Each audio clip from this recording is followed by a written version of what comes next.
Hello and welcome back to my neglected booktube channel where we no longer make booktube videos, we just binge watch ASMR.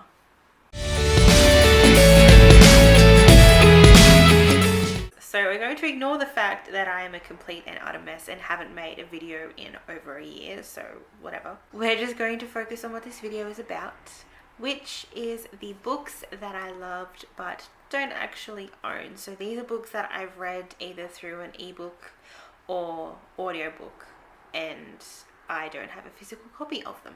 It's pretty much as simple and straightforward as that. So I have about 5 books / series here that I'm going to go through. They're not really in any particular order, just pretty much from recent to not so recent. So the first one I'm going to mention is In an Absent Dream by Seanan McGuire. This is the 4th book in the Wayward Children series, which is such an amazing series, and I have read all of these books on Scribd as an audiobook, and oh my god, I love them. They're so whimsical and magical, and they just make you feel like you're a child again and you remember the magic that you experienced as a child. I mean, that's just speaking from my perspective because, you know, I have always had a big imagination and I've always dreamt of like crazy worlds and, you know, having adventures and stuff like that. So for me, it was literally like watching my younger self do these things. It was literally like reading something my younger self would have dreamt about. So I can't really tell you what the 4th book is about exactly because you kind of need to read the rest of them. But the first book pretty much focuses on our main character who has come back from another world, and her parents have sent her to a boarding school where she'll be taught how to adjust to her normal life again, because in this series there are certain doorways that open up for children and allow them to walk through to these different worlds. So these worlds can be like Wonderland, Oz, Narnia, places like that, and they all are so different and focus on various different things. They all have different rules. There's just so much, like it's limitless with all these different worlds that are out there for these kids. And when these kids go through to these worlds, they stay there for quite a while, and by the time they end up coming back, you know, their parents have wondered where they've been. They think they've gone missing. They don't know how to cope with a child who was speaking nonsense pretty much. So this lady had created a school for these specific children where she helps them get back to their ordinary lives and slowly get them adjusted back to what their lives would have been like. And yes, so it's obviously a very difficult thing for the children, you know, coming back from this magical world where life was so different. It is absolutely amazing. The writing is beautifully poetic. I love it. I love everything about it. She can really tell a story. She can really describe places. She is just a fantastic author, and the 4th book is definitely my favorite book out of the whole series. But I highly recommend it if this sounds like something that you would be interested in. You know, it's full of magic. I guess reliving your childhood and remembering things that you used to believe in. Like for me, it was a very nostalgic feeling that I got when I read these books. So yes. The next book that I have is Punk 57 by Penelope Douglas. Now, I am part of a Facebook group called Help Name That Book, where we post descriptions of particular books that we may want to read or that we've read, and people send through links of particular books that may match these descriptions and can help somehow to help you find these books. And I went on there because I was really itching for one specific story and I didn't know where I could go to find said story. So I put up a post asking if people knew of books that were like Cinderella stories, you know, where you have the main characters who are interacting, they've never actually met, and they obviously fall in love, you know, the usual Cinderella story type thing. And I was just really, really wanting a story like that. And then Punk 57 kept coming up, so I was like, you know what, I'm going to look into this and I'm going to see what it's like and how it goes for me. And holy crap, was I amazed. This book is so good. I loved it so much. It is so beautiful and romantic. I highly recommend it for someone who is really wanting to read a Cinderella story. Now, this isn't exactly like a Cinderella story. Like, it's not all happy fairy like, you know. It's not even close to a fairy tale. Our main characters in this, Misha and Ryan, they have been pen pals for about 7 years, I think it is, and they've been non-stop sending letters to one another. But they had this rule where they're not allowed to look for each other on social media or call each other or anything like that. Like, they wanted to keep the mystery, which I think is so cute and so romantic, and they just wanted to keep that part of their friendship sacred, and there's nothing wrong with that. That's just what they wanted to do.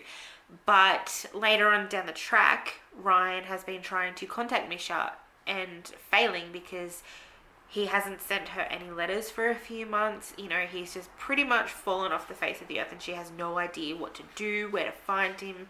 She's lost. She's lost without him. She needs him there through this part of her life. Clearly, there's a lot of smutty stuff in this novel because Penelope Douglas is one of those kinds of authors. But this book just was beautiful in every single way for me. But if you do not like bully type romance stuff, like bully type smutty stuff, I probably wouldn't recommend this because there is a lot of that in a way. Like, there's a little bit of tormenting in there if you get my drift. But it's still really, really good. And, you know, I'm not the biggest fan of bully stuff, but this was actually the nice mix between that stuff and the actual romance side of things, if you get my drift. So it was a little bit more realistic for me. But I enjoyed it nonetheless, and I was hooked from the first page. The next one is actually a graphic novel that I read on Scribd as an ebook, and that is Lumberjanes. This was volume 1 that I read, which was Beware the Kitty something. I can't quite remember. Let me just have a look, because I did save this into my phone, obviously, because it's on Goodreads. Where is it? Oh yeah, Beware the Kitten Holy is what it is. So that's volume 1, and it was a nice quick graphic novel. It was funny. The illustrations were so cute. I loved it. It was so nice and simple. It was just a light read that I needed for that particular time that I read it. So this follows, I think, 5 girls that are in a camp, and there's a lot of weird shenanigans going on in this camp, and they just go through all these different adventures to solve their problems, and, you know, the usual sort of stuff that you find in these kind of graphic novels. That's a terrible description, I'm sorry. But yeah, so it's pretty much about these girls and like the stuff that they get up to in the camp, and there's just a lot of crazy things going on, and they're trying to work out why. Pretty much that's pretty much the gist of it, really. But it was funny, and like I said, it was a nice quick read. It's what I needed at the time. The next one that I have is The Forbidden by Jodi Ellen Malpass. This was another real smutty novel. Again, not for everyone, because this one actually follows our main characters who are having an affair.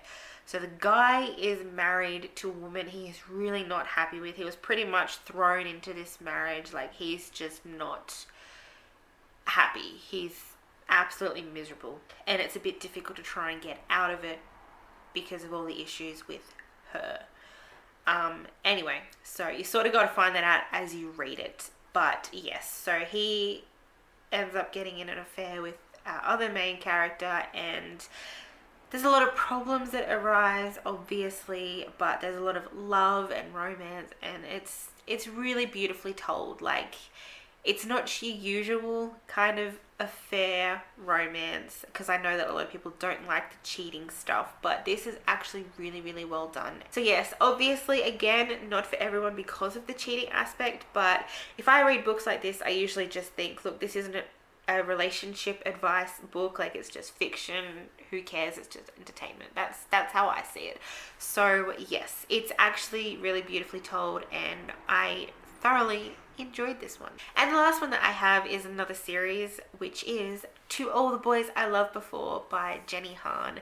I listened to all 3 books on Scribd, and I absolutely loved them. Although I do have to say, Peter in the books is worse than he is in the movie. I love him so much better in the movie than in the books. If you've been living under a rock and you have no idea what this series is about, which they just recently started turning into movies, the second one is coming out very, very soon. The first one is already on Netflix. But our main character, Lara Jean, she had been writing letters to all her crushes throughout the years, which she would never send. It was more so just to get her feelings on paper and then accept them and then move on.